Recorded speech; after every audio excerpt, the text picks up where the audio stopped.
नमामि रामानुज पाद पंकजं वदामि रामानुज नाम निर्मलं स्मरामि रामानुज दिव्य विग्रहं करोमि रामानुज दास दास्यतां करोमि रामानुज दास दास्यतां सच्चिदानंद रूपाय विश्वोत्पत्त्यादि हेतवे तापत्रय विनाशाय श्री कृष्णाय वयं नमः श्री कृष्णाय वयं नमः। परम कृपालु जगतपति जगदाधार अखिल ब्रह्मांड नायक सर्वजगन नियंता सर्वाधार सर्वांतर्यामी सर्वशक्तिमान जगतपति परमात्मा श्री नारायण के द्वारा निरहतु की कृपा कर दिए गए देव दुर्लभ मानव शरीर को प्राप्त कर जो भी इस संसार में पृथ्वी पर मनुष्य आए हैं उनके जीवन का लक्ष्य क्या है, किस लिए भगवान ने इतनी बड़ी कृपा किया कि देवता भी जिस मनुष्य शरीर की प्राप्ति के लिए तरसते हैं, ऐसा देव दुर्लभ मनुष्य का शरीर परमात्मा ने अकारण कृपा करके दिया। कोई कारण नहीं, केवल कृपा का प्रभाव। ऐसे मानव शरीर को दे करके भगवान आशा करते हैं कि यह इस बार जन्म मरण से छूटने का प्रयास करेगा। सफलता कब मिलेगी एक अलग विषय, पर जन्म मरण से छूटने का प्रयास करेगा, ये भगवान आशा करते हैं। आप किसी को कोई वस्त्र देते हैं तो आशा करते हैं, जब देते हैं आप सुंदर बनियन गमछा धोती, पंडित जी आप इसको स्वयं प्रयोग करना, गुरु जी आप जरूर पहनिएगा, आशा करते हैं आप। और जो उस वस्तु का दान ग्रहीता उपयोग करता है, दान दाता देखता है, उसे आनंद आता है, वाह अच्छी दिया हमने दिया, सत्पात्र को दिया, उचित प्रयोग हो रहा है। इसी तरह मानव जीवन जो प्रभु ने अकारण कृपा करके दिया है तो इसके बदले भगवान आशा करते कि मेरी निरहत की कृपा से मानव शरीर को प्राप्त करके यह जन्म मरण से छूटने का प्रयास करेगा। यही मानव जीवन का लक्ष्य, केवल इतना ही लक्ष्य, केवल इतना। और इस लक्ष्य की पूर्ति कैसे होगी?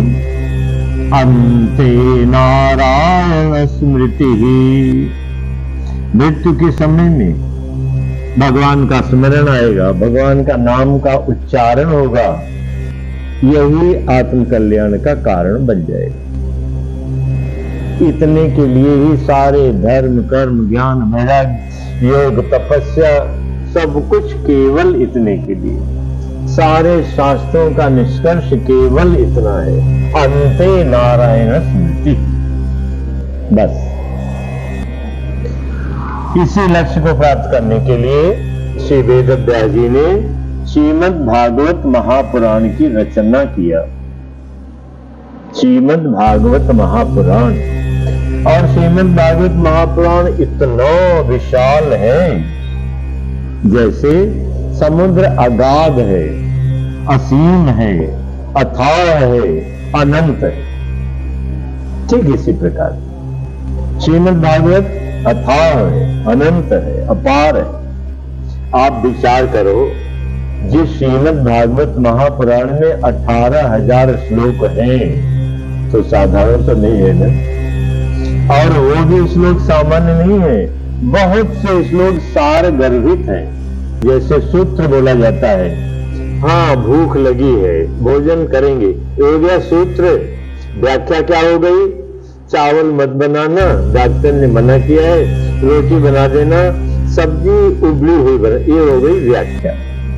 भोजन करेंगे, कितना छोटा सा वाक्य है, अब इसको जब व्याख्या करेंगे कितना बड़ा हो गया। ठीक इस तरह श्रीमद् भागवत महापुराण सूत्रात्मक है, सूत्र है, व्याख्या तो बहुत लंबी, नहीं पार पाया जा सकता। तो जैसे समुद्र में से रत्न निकलते हैं, रत्न इतना अगाध समुद्र है, लेकिन रत्न ढूंढने वाले रत्न को ढूंढ के निकाल लेते हैं। इसी तरह हम जिन पूर्वजों को आचार्य मानते हैं, हमारे वे पूर्वज आचार्य श्रीमद् भागवत रूपी समुद्र से हीरे मोती ढूंढ ढूंढ करके निकाले, चुन चुन करके निकाले। वो थोड़ा है, वो बहुत नहीं। कैसे? जैसे 1 क्विंटल दूध, 100 किलो दूध होगा, गर्म करेंगे और कम हो जाएगा, दही जमाएंगे और थोड़ा कम हो जाएगा, मक्खन निकालेंगे मक्खन और कम हो जाएगा, और मक्खन को जब गर्म करके घी बनाएंगे तो बिल्कुल कम हो जाएगा। ठीक इसी तरह अगाध, अथाह, अपार श्रीमद् भागवत रूपी समुद्र से आचार्यों ने सार तत्व निकाला, निष्कर्ष निकाला।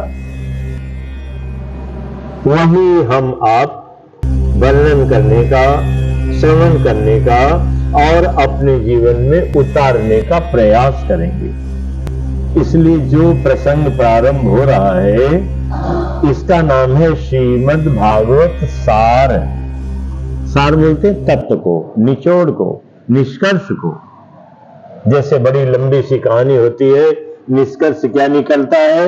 लोभ नहीं करना चाहिए, एक वाक्य में निष्कर्ष निकल गया।